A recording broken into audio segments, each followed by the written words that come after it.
Hello friends, welcome back to my channel Lalita success academy. कैसे हैं आप सभी? आई होप अच्छे होंगे और अपनी तैयारी को भी अच्छे से कर रहे होंगे। आज से हम यूपी टेट एग्ज़ाम 2026 के लिए हिंदी का प्रैक्टिस सेट स्टार्ट कर रहे हैं। आज यह हमारा हिंदी का प्रैक्टिस सेट नंबर पहला है, तो आप वीडियो में अंत तक बने रहिएगा। और यदि आप हमारे चैनल पर नए हैं तो चैनल को सब्सक्राइब कर लें ताकि हमारे अगले वीडियो का नोटिफिकेशन आपको सबसे पहले मिले। तो चलिए आज की इस बेहतरीन क्लास की शुरुआत करते हैं। हमारा पहला प्रश्न है, वीर रस का अस्थाई भाव कौन सा है? ऑप्शन है क्रोध, भय, शोक या फिर उत्साह। तो वीर रस का अस्थाई भाव उत्साह होता है। इसका राइट आंसर होगा ऑप्शन डी। हमारा अगला प्रश्न है, छ ध्वनि का उच्चारण स्थान है दंत्य, ओष्ठ, तालव्य या फिर कंठ। तो छ ध्वनि जो होती है इसका उच्चारण स्थान तालव्य होता है। इसका राइट आंसर होगा ऑप्शन सी। च वर्ग के पांचों वर्ण जो होते हैं च, छ, ज, झ, ञ, इन पांचों का उच्चारण स्थान जो है वह तालव्य होता है। अगला प्रश्न है, ज्ञ वर्ण किन वर्णों के संयोग से बना है? इसका राइट आंसर होगा ऑप्शन बी, ज हलंत प्लस ञ। ज्ञ जो वर्ड है यह ज हलंत और ञ के मेल से बनता है। ज्ञ एक संयुक्त वर्ड है। अगला प्रश्न है, लालटेन शब्द निम्न वर्गों में से किस वर्ग में आता है? तत्सम, तद्भव, देशज या फिर विदेशज। तो लालटेन शब्द जो है यह विदेशज शब्द है। इसका राइट आंसर होगा ऑप्शन डी। अगला प्रश्न है, अध्यापिका में कौन सा प्रत्यय होगा? इका, अका, आ या फिर आधि। अध्यापिका में इका प्रत्यय है। इसका राइट आंसर होगा ऑप्शन ए। अगला प्रश्न है, सदयों में प्रयुक्त संधि का नाम है व्यंजन संधि, स्वर संधि, विसर्ग संधि या फिर इनमें से कोई नहीं। तो सदयों में स्वर संधि है। इसका राइट आंसर होगा ऑप्शन बी। स्वर संधि के अंतर्गत पूछा जाए तो सदयों में वृद्धि स्वर संधि है। सदयों का संधि विच्छेद होगा सदा प्लस एव। इसमें बड़ा आ और ए को मिलाकर ए बनाया गया है। अगला प्रश्न है, कर्म के आधार पर क्रिया के कितने भेद होते हैं? 3, 4, 6 या फिर 2। तो कर्म के आधार पर क्रिया दो प्रकार की होती है, सकर्मक क्रिया और अकर्मक क्रिया। इसका राइट आंसर होगा ऑप्शन डी। अगला प्रश्न है,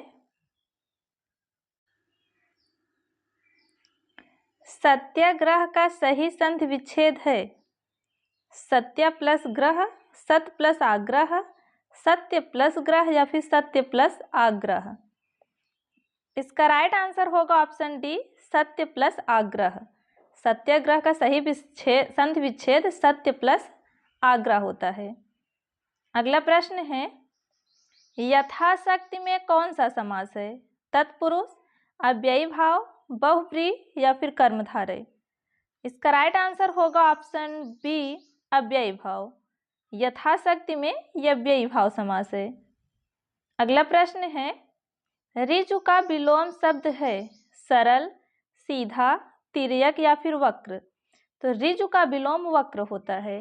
इसका राइट आंसर होगा ऑप्शन डी। सरल की बात करें तो इसका विलोम जो है कुटिल होता है। अगला प्रश्न है, सिर पर धारण करने योग्य के लिए सर्वाधिक उपयुक्त शब्द कौन सा है? छत्र, मुकुट, शिरोधार्य या फिर तिलक। तो सिर पर धारण करने योग्य के लिए सर्वाधिक उपयुक्त शब्द शिरोधार्य होता है। इसका राइट आंसर होगा ऑप्शन सी। अगला प्रश्न है, कठिन काव्य की प्रेत है यह किस कवि के लिए कहा गया है? निराला के लिए, केशवदास के लिए, बिहारी के लिए, फिर अज्ञे के लिए। इसका राइट आंसर होगा ऑप्शन बी, केशवदास। कठिन काव्य की प्रेत है यह रामचंद्र शुक्ल ने केशवदास के लिए कहा हुआ है। तो किसके लिए कहा गया है? तो केशव दास के लिए। और किसने कहा है? रामचंद्र शुक्ल ने कहा है। अगला प्रश्न है, शब्द की सबसे छोटी इकाई क्या कहलाती है? स्वर, व्यंजन, वर्ण या फिर अयोगवा? तो शब्द की सबसे छोटी इकाई जो होती है वो वर्ड होती है। इसका राइट आंसर होगा ऑप्शन सी। अगला प्रश्न है, उल्टी गंगा बहाना मुहावरे का अर्थ क्या है? बहुत परिश्रम करना, असाध्य को साध्य करना, प्रतिकूल कार्य करना या फिर उल्टा पुल्टा करना? तो उल्टी गंगा बहाने का जो अर्थ होता है वह है प्रतिकूल कार्य करना। इसका राइट आंसर होगा ऑप्शन सी। अगला प्रश्न है, दोपहर के बाद का समय क्या कहलाता है? पूर्वा, अपराह्न, मध्याह्न या फिर निशीथ? तो दोपहर के बाद का जो समय होता है उसे अपराह्न कहते हैं। इसका राइट आंसर होगा ऑप्शन बी। और दोपहर के पहले का समय जो है वह पूर्वाह्न कहलाता है। आप इसको याद रखिएगा, दोपहर के बाद का समय अपराह्न और दोपहर के पहले का समय जो होता है वह पूर्वाह्न। अगला प्रश्न है, जिह्वा के आधार पर स्वर कितने प्रकार के होते हैं? 2, 3, 4 या फिर 6? तो जिह्वा के आधार पर स्वर 3 प्रकार के होते हैं, अग्र स्वर, मध्य स्वर और पश्च स्वर। इसका राइट आंसर होगा ऑप्शन बी। अगला प्रश्न है, निम्नलिखित में से कौन सा शब्द तत्सम है? काज, हाथ, काम या फिर काल? इसमें तत्सम पूछा है तो काल शब्द जो है यह तत्सम है। बाकी काज, हाथ, काम ये सभी जो तीनों है वो तद्भव शब्द हैं। अगला प्रश्न है, निम्नलिखित में से सही वर्तनी को छांटिए। इसमें जो जिजीविषा लिखा है वह पूछ रहा है कौन सा सही है। तो ऑप्शन ए जो है ये इसका सही वर्तनी है। अगला प्रश्न है, चा वर्ग ध्वनियाँ किस वर्ग में आती हैं? कंठ, तालव्य, दंत या फिर ओष्ठ? तो चा वर्ग की ध्वनियाँ जो हैं वह तालव्य के अंतर्गत आती हैं। इसका राइट आंसर होगा ऑप्शन बी। अगला प्रश्न है, अनादर का सही विलोम शब्द क्या है? मान, सम्मान, आदर या फिर सत्कार? तो अनादर का विलोम आदर होता है। इसका राइट आंसर होगा ऑप्शन सी। मान का विलोम अपमान होता है और सत्कार का विलोम तिरस्कार होता है। अगला प्रश्न है, निस दिन बरसत नैन हमारे, इस पंक्ति में किस रस का वर्णन है? वीर, भयानक, श्रृंगार या फिर वात्सल्य? इसमें जो है श्रृंगार रस है। इसका राइट आंसर होगा ऑप्शन सी। अगला प्रश्न है, निम्नलिखित में कौन सा शब्द विशेषण नहीं है? आगामी, शांत, काला या फिर तुम? इसमें पूछ रहा है कौन सा विशेषण नहीं है। तो इसमें तुम जो है यह विशेषण नहीं है। तुम जो है यह सर्वनाम शब्द है। बाकी आगामी, शांत, काला ये क्या हैं? तीनों विशेषण हैं। अगला प्रश्न है, निम्न में से कौन सा जलधि का पर्यायवाची शब्द नहीं है? वारिधि, पयोधि, दधि या फिर उदधि? पूछ रहा है कौन सा जलधि का पर्यायवाची नहीं है।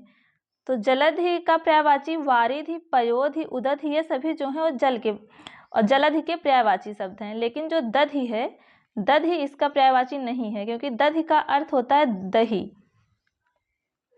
अगला प्रश्न है, फूले का सकल महिछाई में कौन सा अलंकार है? अनुप्रास अलंकार, उपमा अलंकार, उत्प्रेक्षा अलंकार या फिर भ्रांतिमान अलंकार? तो फूले का सकल महिछाई में उत्प्रेक्षा अलंकार है। इसका राइट आंसर होगा ऑप्शन सी। जहाँ उपमेय में उपमान की संभावना की जाए वहाँ पर उत्प्रेक्षा अलंकार होता है।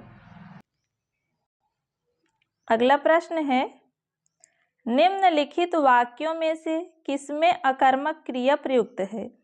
शिशु सो रहा है, बालक खेल रहा है, छात्र पढ़ रहा है या फिर छात्रा लिख रही है? पूछ रहा है इसमें अकर्मक क्रिया कौन सी है। तो इसमें शिशु सो रहा है यह जो है अकर्मक क्रिया है। बाकी बालक खेल रहा है, छात्र पढ़ रहा है, छात्रा लिख रही है, ये तीनों जो हैं वो सकर्मक क्रिया हैं। जिस क्रिया के साथ कर्म हो उसे ही सकर्मक क्रिया कहते हैं, और जिस क्रिया के साथ कर्म नहीं होता उसे अकर्मक क्रिया कहा जाता है। अगला प्रश्न है, जो दूसरे पर अभियोग लगाए उसे क्या कहा जाता है? अभियुक्त, अभियोगी, दोषी या फिर छिद्रान्वेषी? तो जो दूसरे पर अभियोग लगाता है उसे अभियोगी कहते हैं। इसका राइट आंसर होगा ऑप्शन बी। और जिस पर अभियोग लगाया जा रहा है वो अभियुक्त कहलाता है। आप दोनों क्वेश्चन याद रखिएगा। जो दूसरे पर अभियोग लगाता है, लगाने वाले को अभियोगी कहते हैं, और जिस पर लगाया जाता है उसे अभियुक्त कहते हैं। अगला प्रश्न है, दोहा और चौपाई कौन से छंद हैं? मात्रिक, सोरठा, बसंत तिलका या फिर हरिगीत का? तो दोहा और चौपाई जो हैं यह मात्रिक छंद है। इसका राइट आंसर होगा ऑप्शन ए। अगला प्रश्न है, आप उपसर्ग दिए गए विकल्पों में से किसके साथ प्रयुक्त हो सकता है? तो आप उपसर्ग हम मान के साथ लगाकर अपमान शब्द बना सकते हैं, तो इसका राइट आंसर हो जाएगा ऑप्शन सी। अगला प्रश्न है, निम्नलिखित में से कौन अनुरक्त का सही विपरीतार्थक शब्द है? विरक्त, अनासक्त, आसक्त या फिर विभक्त? तो अनुरक्त का विपरीतार्थक शब्द जो होता है वह विरक्त होता है। इसका राइट आंसर होगा ऑप्शन ए। आसक्त का विलोम अनासक्त होता है और विभक्त का विलोम अविभक्त होता है। अगला प्रश्न है, दिए गए शब्दों में शुद्ध वर्तनी वाला शब्द कौन सा है?